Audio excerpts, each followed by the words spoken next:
Alright, well, what on YouTube is your boy Demi, and I'm back with another Raptors video for today.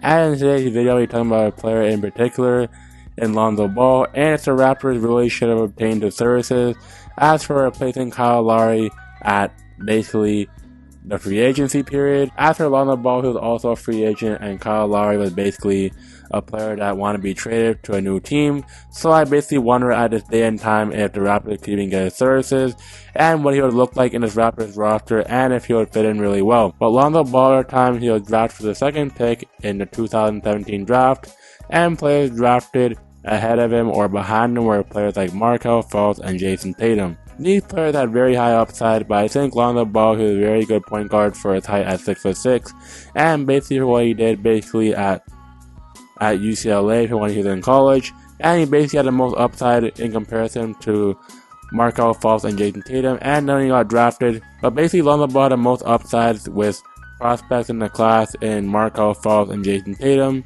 and then when he went to UCLA, he basically just emphasized himself as a dominant player and a good and exciting point guard to watch in college. Then basically, as he went to the NBA in time, he struggled a bit with teams like the Lakers and playing with LeBron James, and basically he'll get shipped to another team and getting traded for Anthony Davis in basically a blockbuster deal for Anthony Davis for the Lakers. And he basically just went to a new team in the Warriors where he basically developed as a player, and he basically got better over time, and basically his three-point shooting basically evolved as a player, and that's how he got morally known in the NBA, and basically just, though he was already a disruptive defender for the point guard position. But honestly, Lonzo Ball over time he developed as a player and as an individual in the NBA. But for Lonzo Ball at the time, he was seeking a new contract, and I was really questioning if the Raptors really get him on a sign and trade, and basically would sign to a new contract, and basically have him on a sign and trade deal for Kyle Lowry straight up, and offering him a contract in free agency if they would have the cap space, and just getting Kyle Lowry there, but a sign and trade would have to be done. But Lonzo Ball, I really question because though he's really good at defense, he can basically spread the floor out for you as he's a very much improved three-point shooter.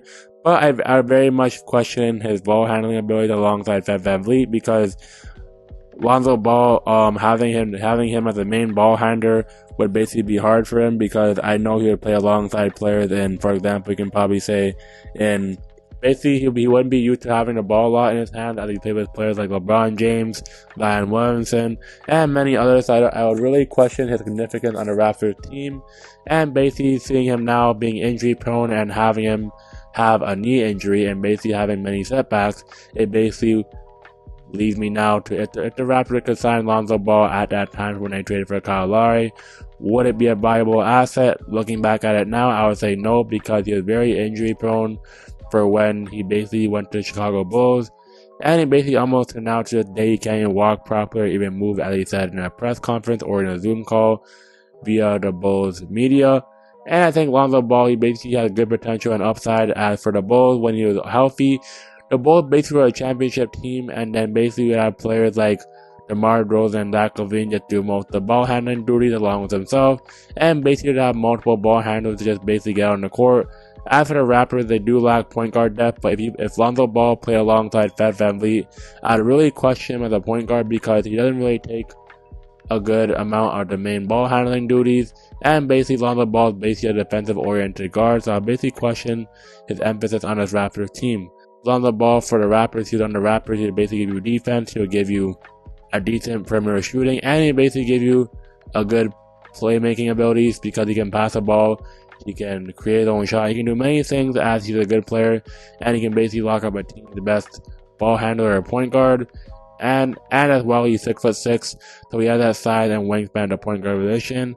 And it'll be very interesting to see Lonzo Ball in a Raptors uniform, but at the time, I don't think he's really a valuable asset to trade for the Raptors right now, because he's basically injury prone for an entire season for the Chicago Bulls. And that's just my thoughts on Lonzo Ball and him as a player. But Lonzo Ball, especially, just look at stats to even say so. But for Lonzo last season, he had a pretty good efficiency, though he played 35 games that he wasn't healthy. But for you, he averaged 13 points, 5.4 rebounds, 5.1 assists, 4.2 from the field goal, and shot 40% from 3, and shot a free throw at 75%, which is pretty much decent. And he had a field goal efficiency of 56.7%.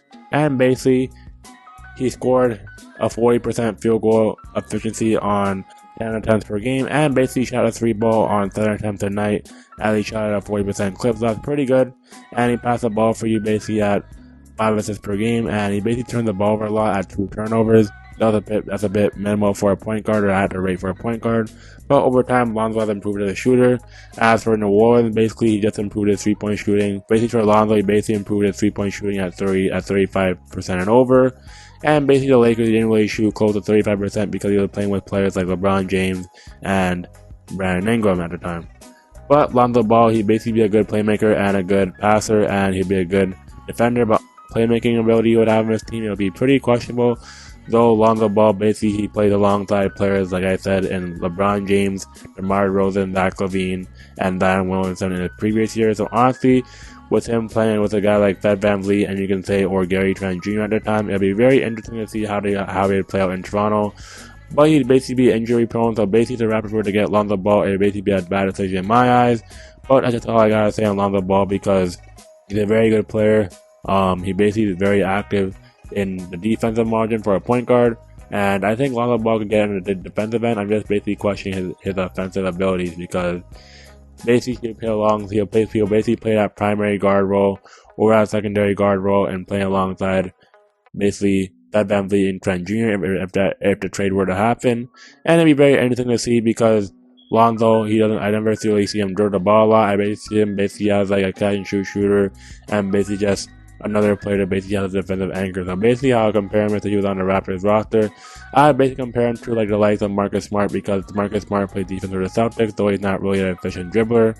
But I think Lonzo Ball is a pretty good efficient player. As for his tenure in Toronto, if he were to get it, he basically acted as he gets a steal or 2 per game, so he's pretty good defender, and basically that's really much it. And I'm pretty sure he'll lead the league in deflection. As for usage rate, he doesn't really get used a lot. Basically his average usage rate is about 15 to 20% a night, so yeah, basically would make you wonder his ability playing alongside players like Fred VanVleet, OG Anunoby, and basically whoever else was there. So that'd be a really interesting fact, and if Scottie Barnes were there, that'd be an interesting squad. Let me know your thoughts on my opinion, and if Lonzo Ball would be nice in a Raptors uniform. And yeah, it's your boy Demi, and those are my thoughts on Lonzo Ball if he were to come to the Raptors, and my thoughts, and if he would really fit in this Raptors roster. And if you are new, hit that like button, comment, subscribe, and it's your boy Demi. And I'm signing out. Have a great birthday, y'all. Peace.